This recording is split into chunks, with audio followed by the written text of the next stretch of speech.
शाही महाराजांचा छत्रपती शाही महाराजांचा बोला बोला.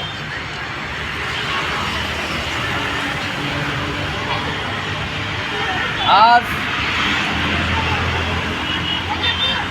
क्रांतीनगर वसाहतीचं धर्म आंदोलन 30वा दिवस आहे.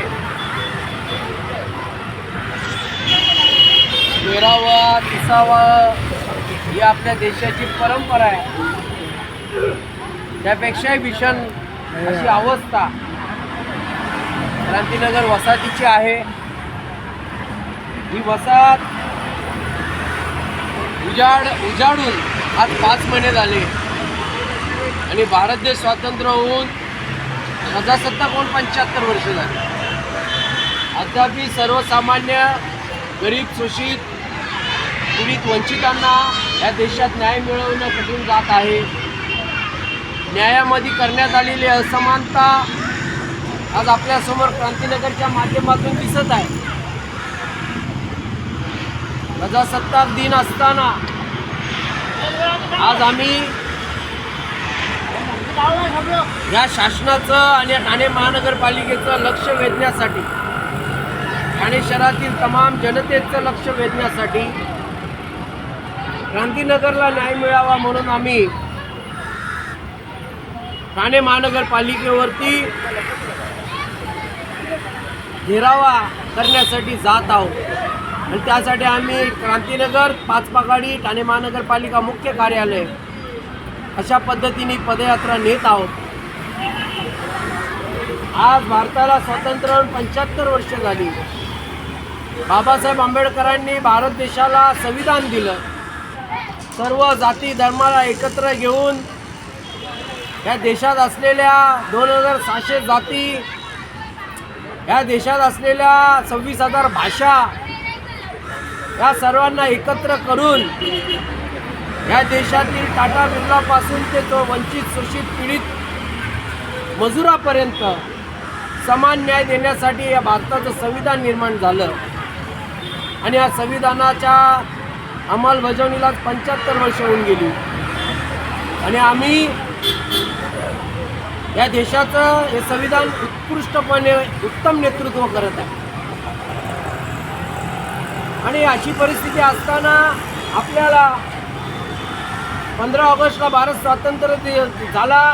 इंग्रजांचा झेंडा खाली उतरला, भारत देशाचा झेंडा खाली वरती आला. परंतु केवळ इंग्रजांचा झेंडा खाली गेला, परंतु इंग्रजांकडून जे अन्याय अत्याचार व्हायचे त्यापेक्षा भीषण अत्याचार अन्याय या अधिकारशाहींनी आपल्यावरती लादलेले आहे. या देशाच्या राजकारणाच्या राजकीय पद्धतीने आपल्याला लादले. 15 ऑगस्टला केवळ आपण ब्रिटिशांना इथून घालवलं, परंतु खऱ्या अर्थाने आपण स्वातंत्र्य 26 जानेवारीला झालेलो. कारण केवळ ब्रिटिशांचाच प्रश्न नव्हता, तर या देशातील संस्थानिकांचा, स्थानिकांचा, इंग्रजांचा, पोर्तुगीजांचा. इंग्रज तर गेले होते, पण निजाम, पोर्तुगीज आणि संस्थानं यांची अंमलबजावणी कायम होती. आणि जनतेचं राज्य काश्मीर ते कन्याकुमारीपर्यंत निर्माण झालेलं आहे.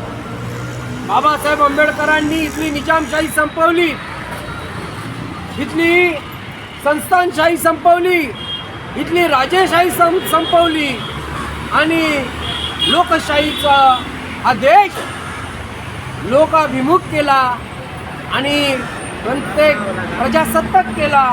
आणि या देशातील प्रत्येक नागरिक हा रिपब्लिक झाला. आज ही रिपब्लिक झाला म्हणजे काय झालं, तर आपल्याला बाबासाहेब आंबेडकरांनी समता, स्वातंत्र्य, बंधुभाव आणि न्याय दिला राज्यघटनेमध्ये. समता म्हणजे आपण जे टाटा बिर्ला सारखी जी उच्चभ्रू श्रीमंत लोक आहेत त्यांना एक मताचा अधिकार दिला, त्यांना 100 मतं टाकण्याचा अधिकार नाही दिला, किंवा एखाद्या गावाच्या आणि नगराच्या वतीने मतं टाकण्याचा अधिकार नाही दिला. तर एक मताचा अधिकार टाटा बिर्लाला दिला, तोच एक मताचा अधिकार रस्त्यावरच्या हमाल आणि मजुरांना दिला. म्हणजे देशामध्ये समता निर्माण केली, न्याय समता स्वातंत्र्य बंधुभाई न्याय. स्वातंत्र्य म्हणजे ज्याला त्याला आपलं काम करण्याची. या देशामध्ये तेलाचा मुलगा तेलीच होत होता, माळ्याचा पोरगा मालीच होत होता, शेतकऱ्याचा पोरगा शेतकरीच झाला पाहिजे असा धर्म सांगत होता, मजुराचा पोरगा पुढच्या 100 पिढ्या मजूरच झाला पाहिजे असा धर्म सांगत होता. ती धर्माची चौकट मोडून, रूढी परंपरेची चौकट मोडून बाबासाहेब आंबेडकरांनी स्वातंत्र्य बहाल केलं की कोणताही नागरिक कोणत्याही जाती धर्माचा असो त्याला डॉक्टर बनण्याचं, इंजिनियर बनण्याचं, राज्यकर्ता बनण्याचं स्वातंत्र्य असलं पाहिजे.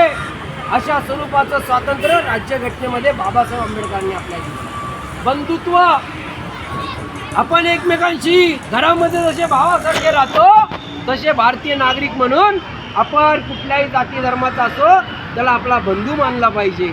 हे बंधुत्व, हे नैतिक मूल्य आपल्याला बाबासाहेब आंबेडकरांनी राज्यघटनेत दिलं. त्याच्यानंतर न्याय, बाबासाहेब आंबेडकरांनी आपल्याला न्याय चांगला मिळावा, उत्तम मिळावा म्हणून इथली न्याय व्यवस्था सक्षम केली, इथले कायदे सक्षम केले. आज म्हटलं जातं 300 वर्ष जुनी राज्यघटना, 100 वर्ष जुनी ब्रिटिशांचे कायदे. अरे तुमचा बाप, तुमचा आजा, तुमचा पंजा, तुमचा खापर पंजा, तुमचे कुलदैवत जुने झाले तर त्यांना फेकाल का? कारण ती नीतिमत्ता जी आहे ही नीतिमत्ता कधी जुनी होत नसते. बाबासाहेब आंबेडकरांनी जे कायदे दिले ते 1000 वर्ष अजून सक्षमपणे चालणार आहे. आणि त्या कायद्यातून गरीबाला, श्रीमंताला फुकट न्याय बाबासाहेब आंबेडकरांनी दिला. आज तुमचं जेव्हा भांडण होतं, कधी चोरी होते, कधी मारामारी होते, कधी अतिक्रमण होतात, तुमच्या जमिनी बळकवल्या जातात, तुम्ही जेव्हा कोर्टात जाता जेव्हा तिथे तुम्ही दावा दाखल करता तेव्हा सरकारच्या वतीने तुम्हाला मोफतमध्ये वकील दिला जातो. तुमची केस फुकटमध्ये तो वकील लढतो आणि त्याला म्हणतात सरकारी वकील. तो फिर्यादीच्या बाजूने असतो आणि जो आरोपी असतो, जो गुन्हेगार असतो त्याला वकील दिलेला नाहीये. त्याला त्याच्या पैशाने वकील करून त्याने आपली बाजू मांडून तो निर्दोष आहे की नाही हे पुराव्यानिशी बघितल्या जातं. अशा स्वरूपाचा फुकटचा न्याय बाबासाहेब आंबेडकरांनी या देशामध्ये, या महाराष्ट्रामध्ये आपल्याला दिलेला. आणि समता स्वातंत्र्य बंधुभाव न्याय ही नीतिक मूल्य दिलीच, घटनेच्या पहिल्या पानावर दिली. परंतु त्याबरोबर सरकारची जबाबदारी सांगितलेली आहे. अन्न, वस्त्र, निवारा, आरोग्य आणि रोजगार हे सरकारने मोफत दिलं पाहिजे. ज्यांची क्षमता नाही आहे, ज्यांचे अपंगत्व आहे, ज्यांना नोकरी नाही आहे, ज्यांचा विकास झालेला नाही आहे, आर्थिक विकास झालेला नाही आहे, ज्यांचा मानसिक विकास झालेला नाही आहे, ज्यांचा सामाजिक विकास झालेला नाही, त्यांना अन्न म्हणजे तुम्हाला धान्य पुरवलं पाहिजे. राज्यघटनेत आहेत. आज हे म्हणतात ना 5 किलो रेशन, 2 किलो रेशन, याच्यावर लोक चालली. अरे आमच्या राज्यघटनेने आम्हाला तो हक्क दिलेला आहे, न्याय दिलेला आहे म्हणून. आणि साठेबाजी करणाऱ्या लोकांना, अदानी अंबानी सारख्या लोकांना साठेबाजी करण्याचा जे धोरण सरकारने अंमलबजावणी केलेली आहे. बाबासाहेब आंबेडकरांनी गरिबांना मोफत अन्न मिळावं, मोफत अन्न मिळावं म्हणून भारतीय राज्यघटनेत लिहिलेलं आहे. आणि कमी दरामध्ये मिळावं म्हणून त्या अन्नाची आपण शेतकरी किंमत लावू शकत नाही. सगळं शेतकऱ्यांचं अन्न कृषी बाजारात जातं सरकारी. तिथे त्याचे किती उपलब्ध आहे, किती लोकांना पुरवता येईल त्या हिशोबाने त्याचा भाव नियमात ठरवला जातो आणि त्या भावामुळे गरिबाच्या घशामध्ये ते अन्न जातं. हा कायदा देखील बाबासाहेबांनी बनवला. परंतु अदानीला या सरकारने साठेबाजी करण्याचं म्हणजे धान्य सगळ्या शेतकऱ्यांचं एकत्र जमवायचं, त्याच्यासाठी प्रत्येक तालुक्यामध्ये, प्रत्येक जिल्ह्यामध्ये 1000 एकर जमीन दिली. त्याला रेल्वे मार्ग त्या जमिनीत काढून दिले आणि ती साठेबाजी करून तो त्याच्या हिशोबाने त्याचे भाव लावणार आणि या देशात विकणार. अशा स्वरूपाचं गरिबाच्या दुखातला घास देखील विकण्याचं काम या सरकारने केलं. आणि पंजाबचे शेतकरी रस्त्यावर उतरले, त्यांनी वर्षभर आंदोलन केलं. तेव्हा या सरकारने ते धोरण बदललं, कारण संविधानामध्ये बाबासाहेबांनी लिहिलेलं आहे की कोणी साठेबाजी करू शकत नाही. म्हणजे बाबासाहेबांनी अन्नाचा प्रश्न पण आपला सोडून गेला, वस्त्राचा प्रश्न सोडून गेले, आपल्याला निवारा म्हणजे गरिबांना ही घरं नाही आहेत, वसाहत्यांना झोपडपट्ट्यांना घरं नाही आहेत. ते सरकारचं अपयश आहे, कारण सरकार ह्या देशाला पुढे नेण्यामध्ये सक्षम नाही आहे. हे दुबळं आहे, जनतेची फसवणूक करते, जनतेला घाबरवते, जनतेला भांडवते, जनतेमध्ये जातीच्या दंगली घडवते, धर्माचं राजकारण करते. म्हणून आपल्याला काय नाही आहे, रोजगार नाही आहे, आणि रोजगार नसल्यामुळे ही जनता निवारा नाही आहे, रोजगार नाही आहे, निवारा नसल्यामुळे आपल्याला हे सरकार घरं बनवून देऊ शकत नाही. हे सरकारचं अपयश आहे. परंतु भारतीय राज्यघटना म्हणते की प्रत्येक वसाहतीचं, प्रत्येक गरिबाचं, प्रत्येक अपंगाचं पुनर्वसन म्हणजे निवारा म्हणजे घर त्याला मिळाला पाहिजे, रोजगार मिळाला पाहिजे. रोजगार म्हणजे काय, तर सरकारने ह्या देशामध्ये, या महाराष्ट्रामध्ये रोजगार उपलब्ध केले पाहिजेत, MIDC निर्माण केला पाहिजे, कारखानदारांना प्राधान्य देऊन त्यांच्याकडून चांगलं उत्पादन काढून जास्तीत जास्त उत्पादन काढण्याची क्षमता सरकारने निर्माण केली पाहिजे. तेव्हा इथल्या लोकांना रोजगार मिळेल. परंतु तो रोजगार देखील देऊ शकत नाही, म्हणून आपल्याला हमाली करावी लागते, 4 दिवस उपाशी राहावं लागतं, पोरा बाळांचं शिक्षण आपल्याला देता येत नाही, फीस भरता येत नाही. हे पण अपयश सरकारांचं आहे. आजपर्यंत आलेले जेवढे सरकार आहेत त्यांचं आहे. त्यानंतर बाबासाहेबांनी आरोग्याचं देखील आपल्याला अन्न, वस्त्र, निवारा आणि आरोग्य आपल्यासाठी सरकारी दवाखाने असले पाहिजेत. आपल्या गरिबांना तिथे गेल्यानंतर 1 रुपया खर्च आला नाही पाहिजे. आजकाल काय परिस्थिती आले, गरीब तिथे गेला तर म्हणतात औषध नाही, मशीन नाही, डॉक्टर नाही, नर्स नाही, तुम्ही कुठल्या तरी आजूबाजूच्या प्रायव्हेट हॉस्पिटलला जावा. तुमच्याकडे हे कार्ड आहे का, ते कार्ड आहे का, तर सरकारी दवाखाने आता यांनी काय केलेले, कॉन्ट्रॅक्टदारांना देण्याचं षडयंत्र चाललंय. कॉन्ट्रॅक्टर चालवणार आणि आपल्यासाठी 100 खाटा, 25 खाटा, 1000 बेडच्या हॉस्पिटलमध्ये असणार, आणि मग त्या 25 खाटांवर तुमचं कार्ड बघून त्या 25 लोकांना फक्त तुम्हाला ट्रीटमेंट दिल्या जाणार. म्हणजे हे पण षडयंत्र सरकारकडून आपल्यावरती चालू आहे. हे अपयशी सरकार आहे. या देशात जेवढे सरकार आले, जेवढे अपयशी आहेत, त्याचं कारण देखील आपणच आहोत. ही सरकार आपण निवडून देतो, आणि मग कुठल्या ह्याच्यावर देतो, कुठल्या आधारावर देतो, तर मग देशामध्ये कुठे राम मंदिरचा मुद्दा उपस्थित केला जातो, कुठे जातीय दंगली घडवल्या जातात, कोण राजकारणी मोठमोठे आरास 9-9 दिवस करतात, कोण राजकारणी मोठा गणपती बसवतो, कोण मग दहीहंडी बसवतो. या प्रत्येक महिन्याला जेव्हा सण येतात, मग ते 4 दिवसाचे सण गोडधोड करण्यामध्ये ते आताच आपण धन्यता मानतो. याची चर्चा, अरे काय तिकडे हे केलेलं आहे, अरे उधर क्या जबरदस्त डेकोरेशन की है, अरे उधर तो 10 दिन का है, अरे हमारे गांव में होली तो ऐसा होता है कि जबरदस्त, अरे हमारे गांव में वो तमाशा ऐसा होता है. अरे ये बात से तुम्हारे बच्चों लोग का शिक्षा होने वाला है क्या, उनको एजुकेशन मिलने वाला है क्या, उनको अन्न वस्त्र निवारा मिलने वाला है क्या, नहीं मिलेगा. लेकिन तुम लोग उसमें संतुष्ट है, और तुमको संतुष्ट करने के लिए गवर्नमेंट और राजकारणी इस काम को बढ़ावा देती है. राम मंदिर का मुद्दा 25 साल घुसा, उस बात को बढ़ावा दिया, इसलिए बढ़ावा दिया कि तुम्हारा संविधान के ऊपर ध्यान नहीं जाना चाहिए. तुम इस देश के मालिक है, इस देश में तुम्हारा अधिकार है. ओ भाई, थोड़ा कुछ प्रॉब्लम है क्या आपका? तुम इस देश के मालिक है, तुम इस देश के हकदार है. ये संविधान तुम्हारे लिए लिखा है, बाबा साहब ने देश तुमको लेके गया है. इस बात को तुम भूल जाते हैं. ये राजकारणी लोग को सबसे बड़ा समझते हैं.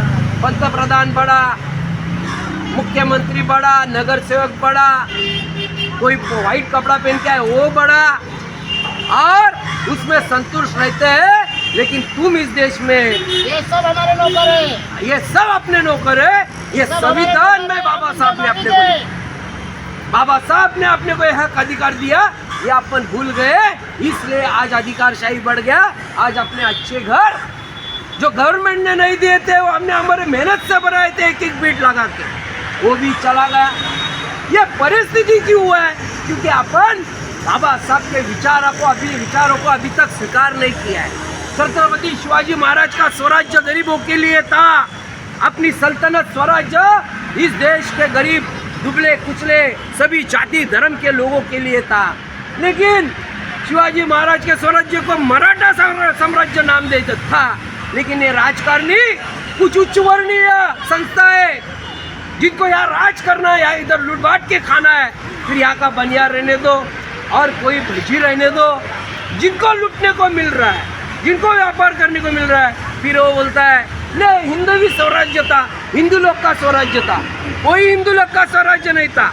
कुछ शिवाजी महाराज ने बताया था, उन्होंने बताया तुम्हारे को अगर तुम्हारा स्वराज्य के लिए कुछ करना है, सैनिक बनना है, स्वराज्य के लिए इकट्ठा होना है, तो तुम्हारा जात, तुम्हारा धर्म, तुम्हारे घर का उम्बरटा, मराठी में उम्बरटा बोलते हैं, हिंदी में क्या बोलते हैं उसको? दहलीज। घर के दहलीज के बाहर तुम्हारा जाति धर्म ने आना चाहिए। दहलीज के बाहर केवळ फक्त आणि फक्त स्वराज्याचीच गोष्ट झाली पाहिजे, जनतेची गोष्ट झाली पाहिजे, रयतेची, न्यायाची, समतेची, बंधुभावाची। यह संविधान छत्रपति शिवाजी महाराज ने देखे गए। बाबा साहब अम्बेडकर जी ने उनको अपना गुरु माना, संत कबीर को गुरु माना, बाबा साहब अम्बेडकर ने महात्मा ज्योतिबा फुले को गुरु माना, और उन गुरु शिष्य की परंपरा से बाबा साहब अम्बेडकर ने ये इतना बड़ा संविधान अपने को दिया। आज वो संविधान के अपन खुद मालिक रह के भी अपन अपने बच्चे लोग को पढ़ा नहीं सकते, उनको कुछ बना नहीं सकते, उनको अच्छी तालीम नहीं दे सकते, उनको अपन कभी बोल नहीं सकते कि तेरे को इस देश के लिए मर मिटना है, इस संविधान के लिए मर मिटना है। तुम उनको बोलते झंडा लेके धर्म की राजनीति करने को तुमको मर मिटना है। उधर बच्चा बाहर जाएगा, दंगे में मरेगा, उसका तुमको अफसोस नहीं, लेकिन वो भिखारी बन के घर में सड़ जाएगा, मर जाएगा, बेरोजगार रहेगा, उसको वो तुमको कबूल और मान्य है। इस कारण ये अवस्था अपना आया है। बाबा साहब अम्बेडकर जैसा हजारों साल पहले बना नहीं, और आने वाले हजारों साल बाद भी बनेगा नहीं। और बाबा साहब बार बार जन्म लेंगे नहीं। संविधान के तरफ आज 26 जनवरी 1950 को संविधान इस देश को लागू हुआ, तब से अपन इस देश के मालिक हो गए। नहीं तो कश्मीर में भी भोज राजा था ब्राह्मण समाज का, हाँ? इधर निजामशाही था कलकत्ता में। सब बाबा साहब ने मिलिट्री भेज के कश्मीर भी ताबा में लेने का काम बाबा साहब अम्बेडकर जी का है। बाबा साहब अम्बेडकर जी का है, हर एक काम बाबा साहब अम्बेडकर जी का है। बाबा साहब अम्बेडकर यहाँ के रणनीतिकार थे, इस आज़ादी को कैसे गरीबों में बांटना है। फिर भी कुछ मतलबी लोगों ने, यहाँ के टाटा अंबानी जैसे जो उस जमाने के लोग थे, उन्हें इस देश का खनिज लूट लिया। इधर का सैटेलाइट उनके हाथ में है, उधर का मिलिट्री को पट्टे से लेके, चमड़े से लेके शूज देने का भी कॉन्ट्रैक्ट उनके पास है। उनकी आने वाली 100 पीढ़ी बैठ के खाएगी। ये बोलते मैं 1000 पीढ़ी मेरा बैठ के खाएगा, इतना बड़ा कमा के दिखाऊंगा। और ये ऐसे इनके स्पर्धा में ये अदानी अंबाजी ने इस देश को पूरा लूटा है, खनिज लूटा, यहाँ का पूरा ठेके लूटे हैं। और वो ठेके के लिए, वो लूटने के लिए उनको मजूर मांगते हैं, तो मजूर करने के लिए यहाँ की शिक्षा खत्म की जा रही है। 65,000 महाराष्ट्र के जिला परिषद के स्कूल बंद करने का ऐलान इस गवर्नमेंट ने जीआर निकाला है, क्योंकि उनको मजूर चाहिए, बुद्धिमान नहीं चाहिए। और ये जो सैटेलाइट से लेके खनिज तक लूट रहे, बाबा साहब अम्बेडकर ने बोला है इस देश के खनिज पे, इस देश के सरकारी जमीन पे केवल और केवल इस देश के नागरिकों का हक है, मालिकाना हक है। लेकिन ये लोग लूट रहे, सैटेलाइट से खुद का चैनल चला रहे। रिलायंस का अंबानी रिलायंस के अंबानी के 26 चैनल उसके खुद के हैं। वो तुम्हारे घर में सुबह शाम बाबा लोग का भजन भेजता है। वो तुम्हारे घर में सुबह शाम मंदिर मस्जिद की लड़ाई भेजता है, ताकि तुम उसमें मशगूल रहो, ताकि तुम वही देखते रहो, सड़ते रहो, ताकि तुम्हें ये महसूस ना हो कि भारत के संविधान में अपन मालिक है, समान हिस्सेदार है, समान होना चाहिए। बाहर का यूरोप में कंट्री जो डेवलप हुआ है, उनका गरीबी कैसा मालूम है? उनके गरीब को उनके सरकार ने एक बंगला दिया है, 2 गाड़ी कार उनके दरवाजे में है गरीब के। बाहर खेती, पीछे में आंगन, ग्रीन, ऐसे वो देश विकसित हो गए, अरब कंट्री विकसित हो गई है। लेकिन इनको विकसित नहीं करना है। खाली ये जो कुछ कौम है, इस देश में कुछ कौम है, खुला हमारा ऐलान है, खुला आरोप है, इस देश के कुछ उच्च वर्णीय कौम है, उनके हाथ में इस देश का राजबाट मनुस्मृति के हिसाब से जैसा रहेगा, जैसा ब्राह्मण श्रेष्ठ रहेगा और बनिया श्रेष्ठ रहेगा, उस हिसाब में इन्होंने ये व्यापारी लोगों ने इस देश को लूट के खाने का साजिश रखा है और तुम्हारे झोली में धर्म का नारियल डाल दिया। भाइयों, इस हालत के कारण, इस व्यापारियों के कारण ब्राह्मण समाज के लोग भी गरीब बन गए।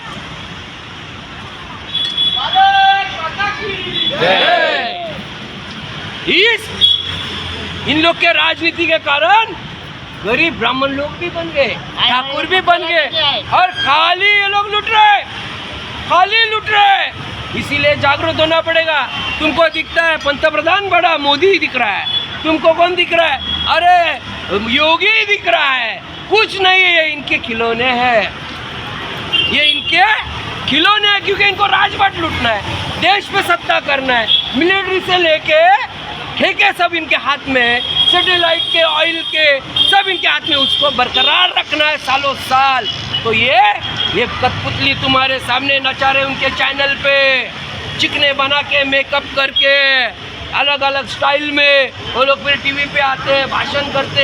ये हमारा वो तुम्हारा पंतप्रधान नहीं है, वो तुम्हारा मंत्री नहीं है, अरे वो तो ठेकेदारों का है, जिन्होंने उनको पैसा खर्चा करके और ईवीएम मशीन हैक करके, ईवीएम मशीन में वैसा चिप डाल के, क्योंकि उनके फैक्ट्री में मशीन बना है, तो मशीन जैसे चालू किया, दंदड़ दंदड़ दंदड़ दंदड़ हो गया काम, तुम्हारा बच गया। तुम्हारे सर पे एक कठपुतली ₹2 पंतप्रधान बन के आते हैं, मंत्री बन के आते हैं। ये सब साजिश तुम्हारे साथ चल रही है। इसलिए अगर सही मायने में प्रजासत्ताक दिन करना है, तो तुमको भारत के संविधान को अपने रूह में, अपने खून के कतरे कतरे में डालना है। बाबा साहब के विचारों को और बाबा साहब को अपने खून के कतरे कतरे में डालना है। शिवाजी महाराज को अपने खून के कतरे कतरे में डालना है। महात्मा फुले जी को अपने खून के कतरे कतरे में डालना है। यही असली अपनी आज़ादी है, यही प्रजासत्ताक है, और अपन प्रजा है, इस देश के मालिक। कोई हमारा राजा नहीं है। पहले राजा का ही लड़का राजा होता था, 100 पीढ़ी राजा होता था। बाबा साहब अम्बेडकर ने अपने को बैलेट पेपर का अधिकार देके बैलेट के हिसाब से नेता चुनने का अधिकार दिया है, लेकिन वो बैलेट को भी इन्होंने गायब किया है, मशीन बना के रखा है, हिप्नोटाइज करके रखा है, अलग अलग प्रोग्राम अपने टीवी पे दिखा दिखा के अपने को ख़त्म किया है, अपना मगज ख़त्म किया है, अपने को मजलूम बनाया है इस टीवी चैनलों ने। इसीलिए आज का जो प्रजासत्ताक दिन है, इस दिन की अहमियत याद करके हमारे जो घर बस्तियाँ उजाड़ दी है, इसके निषेध में अभी अपन यहाँ से शिस्तबद्ध पद्धति से एक एक के लाइन में, एक भी इधर नहीं होगा, उधर नहीं होगा, एक भी बात नहीं करेगा, एक भी खाएगा पिएगा कुछ नहीं, सीधा चलेगा। चल के कहाँ जाएगा? यहाँ से हो जाएगा ठाणे महानगर पालिका मुख्य कार्यालय। उस कार्यालय को अपने को फेरा देके वापस क्रांति नगर आना है। ये क्रांति की शुरुआत है, ये शांति की शुरुआत है, ये हक अधिकार की शुरुआत है। तुम कैसे हमारे हक, हमारे ये संविधान में हमको दिया है, वो कैसे नहीं देते? उसका ऐलान इस व्यवस्था के प्रति अपना है और इस व्यवस्था को उखाड़ फेंकने की ताकत सिर्फ और सिर्फ तुम जैसे ईमानदार गरीबों की है। तुम गरीब रह गए क्योंकि इस देश में चोरी चपाटी नहीं की, तुमने काला बाजारी नहीं की, तुमने तेल में मिलावट नहीं किया, तुमने घासलेट में मिलावट नहीं किया, तुमने ठेके का चोरी का नहीं खाया, इसलिए अपन गरीब है, लेकिन अपन ईमानदार है, इस देश के सच्चे सेवक है, राष्ट्रभक्त है और इस तिरंगे में ही राष्ट्रभक्ति है जो अशोक चक्र दिया है, सम्राट अशोक का अशोक चक्र इस देश को न्याय देके चला गया। बाकी कोई चक्र अपने लिए आया नहीं, कोई चक्र आया नहीं, कोई सुदर्शन चक्र भी आया नहीं, केवल और केवल सम्राट अशोक का अशोक चक्र ये अपने झंडे पे बाबा साहब ने डाला है। ये 24 आर्य उसके ऊपर 24 घंटे सतर्क जागरूक रहने के लिए ये 24 आर्य दिया है। कोई भावना में, भावनिकता में, कोई धर्म कांड में, मंत्र कांड में रहने के लिए नहीं दिया है, कोई झांकी वाकी फाकी देखने के लिए नहीं दिया है, 24 घंटा जागरूक रहने के लिए चक्र दिया है। जय भीम, जय महाराष्ट्र, जय प्रबुद्ध भारत। बोले डॉक्टर आंबेडकरांचा छत्रपती शिवाजी महाराजांचा, ज्योतिबा फुलेंचा, आई माता सावित्रीबाई फुलेंचा, आरक्षणाचे जनक राजश्री शाहू महाराजांचा, अण्णाभाऊ साठेंचा। वाहन उभं करायचं खरं.